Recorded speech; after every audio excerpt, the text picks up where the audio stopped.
Hey, how's it going? So today I'm going to be auditing this mobile sandblasting company. Honestly, the reason I want to go over this account is because they make a lot of the same mistakes that a lot of new advertisers make. You're probably already making a lot of the exact same mistakes I'm going to cover here today. So I thought this is kind of the perfect account to do a deep dive on and just break down exactly what they're doing wrong so that you can see if you guys are also doing the same things wrong and of course replicate the recommendations, the fixes, the adjustments, or whatever it is. So let's go ahead and dive on in. Starting out, I am looking at roughly the past 60 days of data, and you can already see off the bat they've spent over $2,000 with zero conversions. That's a huge red flag, right? First things first, I always like to troubleshoot or just look into their conversion tracking because that tells me what the account tracking is, what the goal is, what the setup is, how accurate this data is, right? In other words, have they really spent $2,000 without any conversions, or is there like a hidden puzzle piece here that I can't see yet? So let's go ahead and we'll navigate over to their conversion tracking so we can figure out exactly what they're doing wrong or what they're doing right.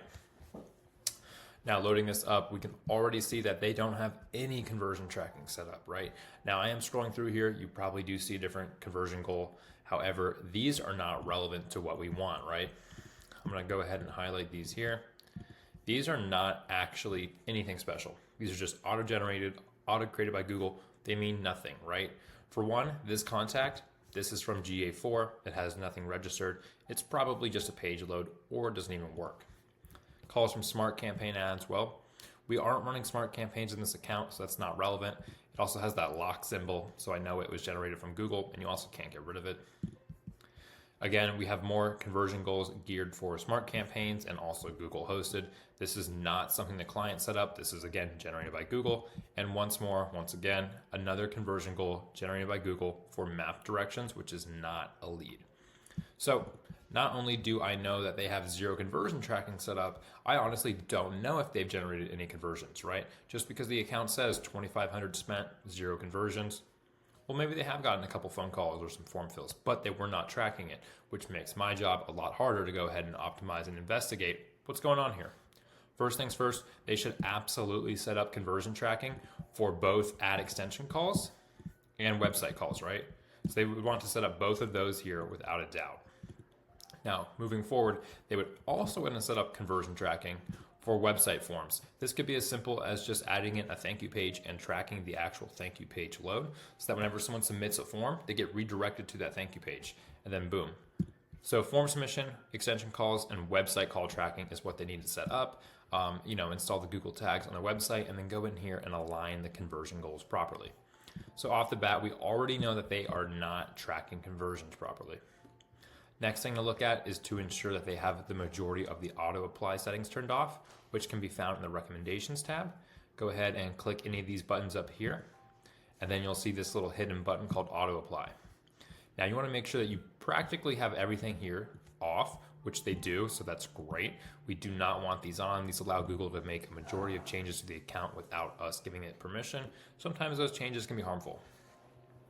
Now, because I know what I'm looking at here in the account, I already see the next big issue. You see this icon here? That indicates they have search or display network partners turned on. So I'm going to go ahead and navigate to the campaign settings, scroll down, and we're going to see that they have other partner networks enabled right here. So they have both the search network and the display network turned on. You should absolutely always have both of these networks turned off. These networks will show your ads on other partner networks associated with Google, but not the actual Google search engine that you and I are used to, right? This is where you will get a majority of those junk leads, that spam traffic, and really just wasteful spending. So I'm gonna go ahead and pause these real quick, but just to further prove my point, let's go ahead and take a look to see how much they've spent on those networks. We can go ahead and segment by network with search partners. And then scroll down and we can see they haven't spent much. They've only spent around $71 on the search partner network, which is good. I'm glad they haven't wasted money, but in some cases I've seen it where Google has pushed 80% of the budget to these networks. Regardless of how much they've spent or how much you've spent on these networks, you absolutely should turn them off. Now, back in the campaign settings, another thing that stands out to me is they're going to be the conversion goals. So right now they have campaign specific conversion goals aligned, but we know that they don't actually have any conversion action set up in the account. So they're going to want to fix and set up conversion goals before they go ahead and align this. Now, if we navigate to the location settings under campaigns, we can expand to location options. And this is another mistake I see a lot of advertisers using. Typically, by default, you'll have presence or interest selected and turned on. You don't want this on. This basically allows Google to serve your ads to people who have shown interest in your region. So I live over here in Scottsdale, and if I've been searching for trips to San Diego, maybe I'm looking at hotels in San Diego or excursions to do in San Diego, but I'm looking for a carpet cleaner to come clean my house, because I've been showing interest in San Diego, I'm eligible to get ads for carpet cleaning companies over in San Diego, not in Scottsdale, because of that presence or interest setting. Well, if I'm a San Diego-based company and my ads are serving people in Scottsdale, that doesn't make any sense. I don't want that. So ensure you have your ads set to presence only. Further scrolling down, their bidding strategy, maximize clicks. That's perfect. That's great for new advertisers who do not have sufficient conversion data to run maximize conversions, but absolutely ensure that you set a maximum cost per bid. Otherwise, your ads could be, costing 10, 20, 30 bucks per click, and it can get out of control really fast. So you want to hone in on that and set a bid limit somewhat around the average CPC for your niche where you're located. Now here we are actually inside the campaign, and this is another huge issue I see so many advertisers make and new companies running ads. One ad group, nothing else, no segmentation, no names, no separation of theme, search intent, service, product, or whatever it is. It's just one ad group, nothing else. And you know what that means? That means they have a jumbled mess of keywords in this one ad group. Another issue, every single keyword here is broad match. We do not want to run broad match, and we'll get into that in a minute. But my point is here is, why do we want every single keyword in one ad group? We don't. That's wasteful, right? Think about it like this. They do sandblasting, right?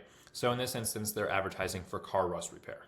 Okay, well, they also have paint remover on here. They have rust treatment, sandblasting, and car rust repair, and they have a lot of other keywords. Let's just shift through some of their other keywords, right? I saw vehicle underbody, okay, some more rust repair, undercarriage. It's a very generic and broad keyword, rust protection, and it just keeps going, underseal, right? Now, if I'm looking for sandblasting near me and I see an ad for something like vehicle underbody treatment, it's not going to be the most aligned, right? It's somewhat the same service, but it really isn't the same service. You know what I mean? Let's use a better example. Let's use cleaning, right? So if you're a cleaning company, you do commercial and residential cleaning. Well, maybe I'm just looking to get my home clean, right? And I'm searching for cleaners near me, and I see an ad that says office cleaning or business and industrial cleaning company. I'm probably not going to click that ad because I go, well, that's not for me. I just want to get my home cleaned. I don't have an office or a business building, so I'm not going to go ahead and call that advertiser. That's why you would want to segment out those ad groups. So you'd have one ad group for residential, home, apartment, and then have another ad group for, business, industrial, office, that sort of thing. That way you can segment out the different services, the different intents, and have ad copies that align to each one. Home cleaning, office cleaning, apartment cleaning, that sort of thing. So that's really the mistake they made here by having one ad group and everything kind of just jumbled into this one ad group. They could probably separate this out to maybe 3 or 4 ad groups. You can still keep it pretty simple, especially with them just doing like that one primary service, but the search intent for the service is what varies. Now this is where things get interesting.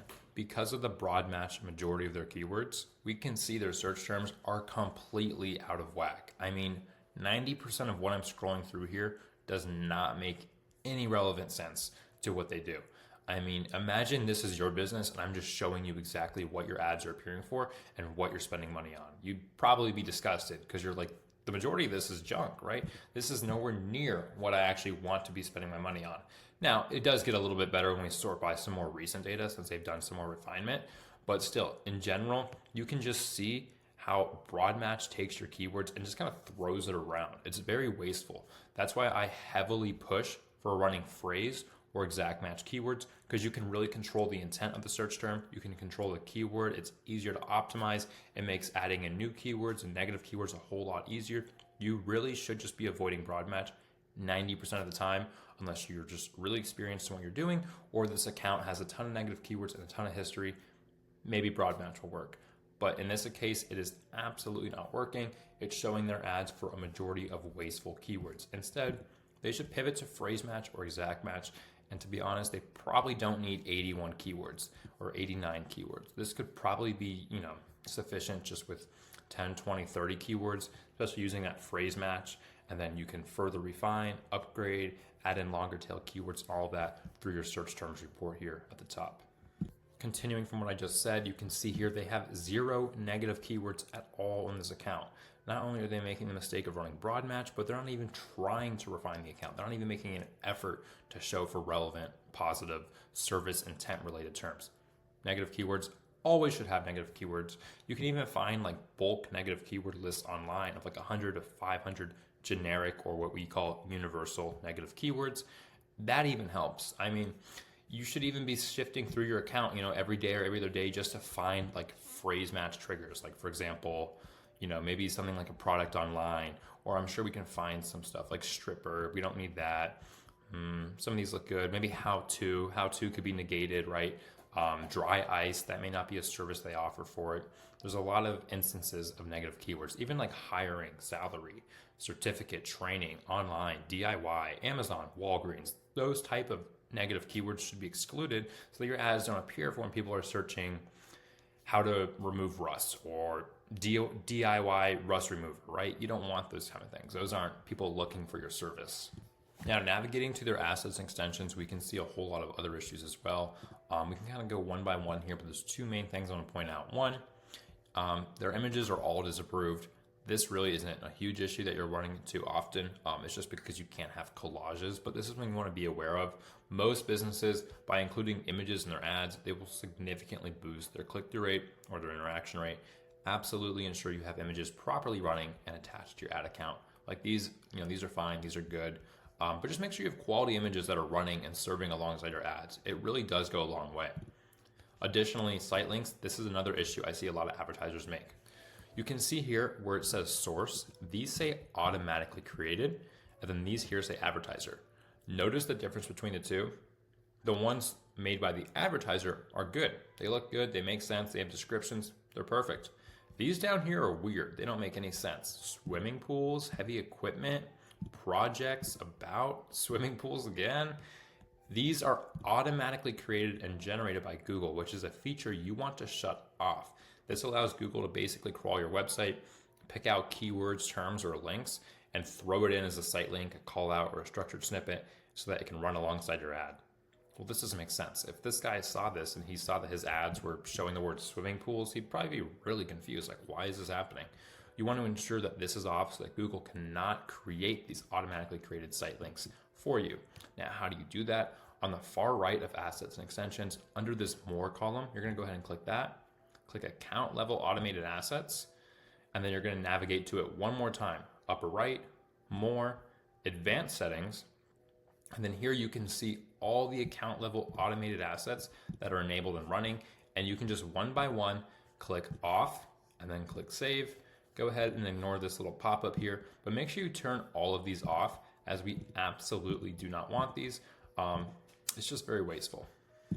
I think that really does cover the majority in a nutshell. Just to kind of recap for reference, ensure that you have conversion tracking set up. So if you're lead gen, that's probably forms and phone calls. Ensure that you have ad groups segmented out by search intent, as I like to call it. Example, my cleaning company example again. You can have an ad group for apartment cleaning, an ad group for office cleaning, and an ad group for home cleaning or whatever it may be. And then within those ad groups, you would have relevant keywords for the search intent. Same thing with the ad copy, right? For office cleaning, the ad copy would resonate to those who are looking for office cleaning. For the residential or home cleaning ad copy, it would resonate with people who are looking for home cleaners, right? That way, when they're searching for your service or that intent of the service, the ad copy aligns to the exact keyword they were searching, and it's a match. That is how you get a high click-through rate, that is how your conversion rates go up, and that's how you get conversions. Don't overcomplicate things. Really keep it simple. Just think about it in the way that I'm thinking about it, right? You want to make sure that it all aligns properly. Same thing with broad match. Don't use broad match. Save yourself the hassle. Use phrase and exact match. Ensure you have a lot of negative keywords and just constantly kind of sift through those search terms to add in new negative keywords. And then, of course, lastly, make sure you turn off both those search and display partners. You don't want those. Again, those are just kind of wasteful networks where you just don't want your ads to serve. If you have any other questions or videos you want to see, go ahead and comment them below and I'll get back to you, and I'll see you guys in the next one. Thank you.